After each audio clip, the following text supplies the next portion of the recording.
everyone, the Army of Otters here. Welcome back to the Unexplored Capital Wasteland. Today we're going to be checking out Highwater Trousers, or the actual location is called SatCom Array NE-05a. However, Highwater Trousers sounds a lot more interesting.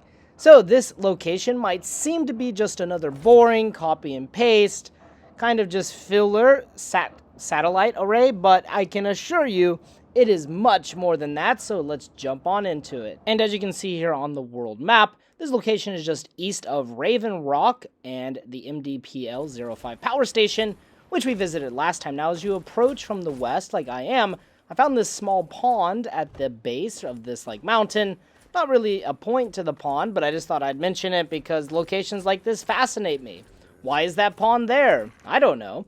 But anyways, as we continue our climb up towards the satellite array, a pretty epic fight broke out. There's an Enclave base here on the western edge of this mountain, and also there appears to be some kind of Yaoguai cave, or Yaoguai, den. And so a three-way fight broke out between the Enclave, the Yaoguai, and then of course me and Dogmeat. Now at this point, I have finally acquired the dart gun, so everyone who's wanted me to get it, well, we now have it. And yes, it is very helpful because I can easily cripple the limbs of enemies, making them very slow or making them otherwise ineffective at fighting. So after me and Rex took out all of the enemies, I decided to check out the little Enclave Camp here. And there's some pretty dark things going here. Obviously, there's radiated pools of water. Now, we do have these Enclave footlockers, which had some caps and ammunition in them, so not bad. Then if we come over here to the back, we can find a bunch of dead bodies, ghouls, wastelanders, skeletons, and of course, Brahmin. So obviously, the Enclave are trying to commit some kind of genocide here against those that they deem impure. Now, as we make our way up towards the satellite array, there's going to be a lot of frag mines around, as you see there, so do be careful. Now, when you enter, you're going to find that there's Talon Company mercs inside, along with a scientist. This poor scientist met her fate very quickly. Don't know how that was a sneak attack since the merc above her was shooting at me, but hey, it doesn't really matter. Anyways, I recommend just clearing out everyone that is in here. There aren't that many enemies. For me, there was just two Talon Company mercs, the scientist, and then a turret at the very top, which can shoot you from the very top, so definitely take it out. Because I was all the way at the bottom, it's all the way at the top, but it was still trying to kill me, that bastard. You can also hack it if you have average science skill.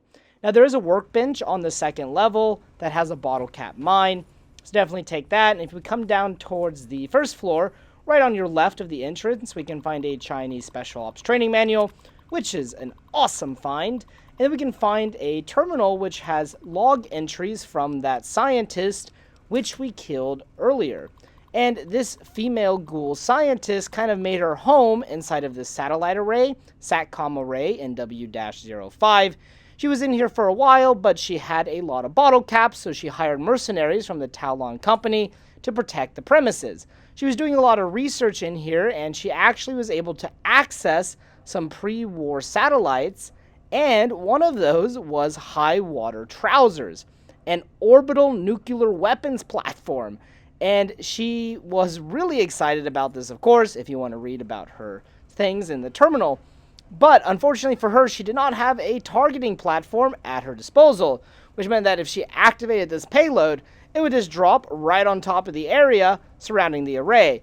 But she does keep the activation codes on her for an emergency, I guess, if she wants to kill herself. So we can definitely take those activation codes.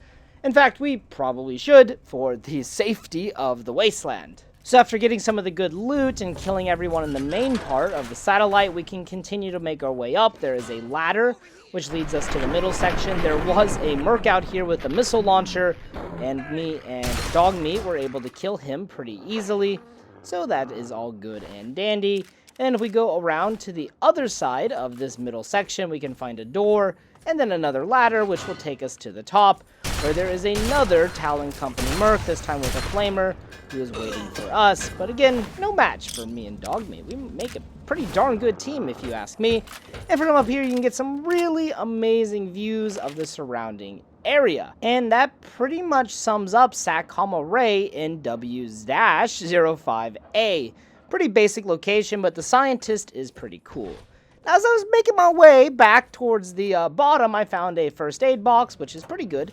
There's also a terminal. Now, this terminal will give you the locations of the other 2 nearby SatCom arrays. And as I mentioned earlier, we cannot enter the positioning data. Now, obviously, you do not want to press that upload button. I mean, who in their right mind would press it? Why are you the way that you are?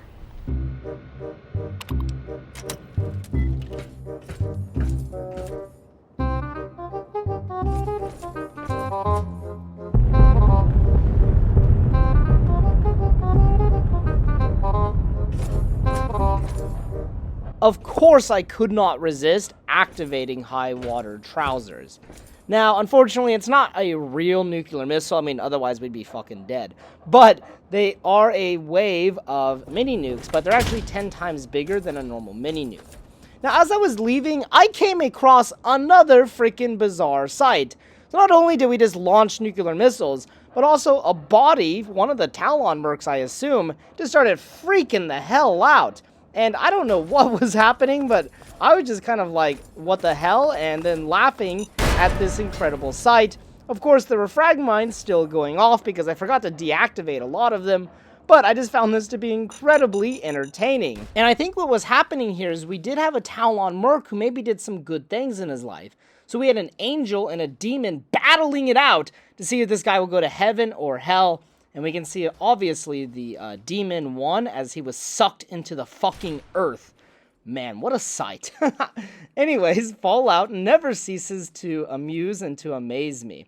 Also, I just wanted to mention, the reason I was recording outside in the first place was the satellite array, apparently a fallout shelter. Don't know how that is, since it's above ground and one well-placed nuke would, well, obliterate it. But, hey, it's a fallout shelter. Anyways, guys, thank you so much for watching this episode of the Unexplored Capital Wasteland. I had a ton of fun making this video. Of course, the mini nuke launch was freaking cool. And then the end, the true finale, was that Talon merc flipping the hell out. As always, guys, if you have any recommendations for a future location or future idea, please post them in the comment section below. Thank you so much for watching, and until next time.